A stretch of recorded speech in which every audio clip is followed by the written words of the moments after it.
Kikwentuhan kita ha. Sa isang malayong probinsya, may dalawang taong nagngangalang Janine at Jose. Hindi ito ordinaryong love story na napapanood mo palagi. Halika dito sa may kanolis! Halika na!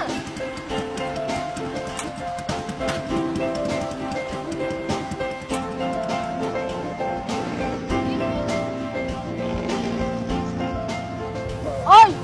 Paano ba hindi ka sumasabay sa akin? Di ba sabi ko sumabay ka na? Nakita mo ba ako sa tricycle kanina? Tinatawag kita, meaning nun sumabay ka. Same school naman tayo eh. Lagi kita napapansin dun eh. Lagi kita nakikita pag lunchtime, pag dismissal. Ay, napapansin mo ba ako? Janine nga pala. Janine. I am Janine. Yan. Alam mo, parang may connection tayo. Bakit di tayo palagi magsama? Alam mo kasi, parang nakikita ko, pwede tayo maging tayo in the future eh. As in, ganito kikwentuhan kita. Ako, gusto ko sa relationship, yung walang iyakan, hindi masyado sweet. Gusto ko yung parang, ganito lang, magkaibigan lang tayo. Tsaka, parang gusto kita makasama palagi, as in palagi. Pero ayoko sa loob ng school, gusto ko sa labas lang. Tapos gusto ko, pagkaroon ako ng 5 anak, pwede yung 3 babae, 2 lalaki, or kahit ano. Pero gusto ko pagkatapos na yun ang kasal kasi importante sa akin yung kasal.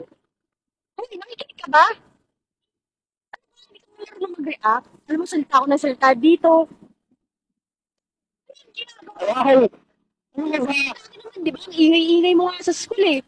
Salita ka tuloy. Tara naman, maganda yun. Tambayan.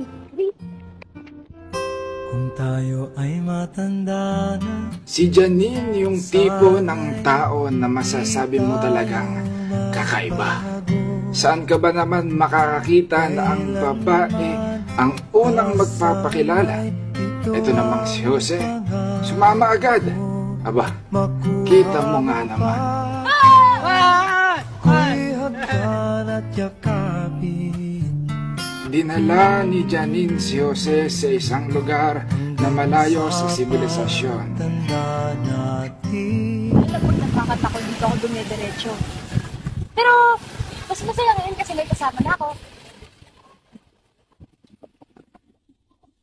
Pakinggan mo. Oo, alam ko na yan. Ano ba? Pakinggan mo nga eh.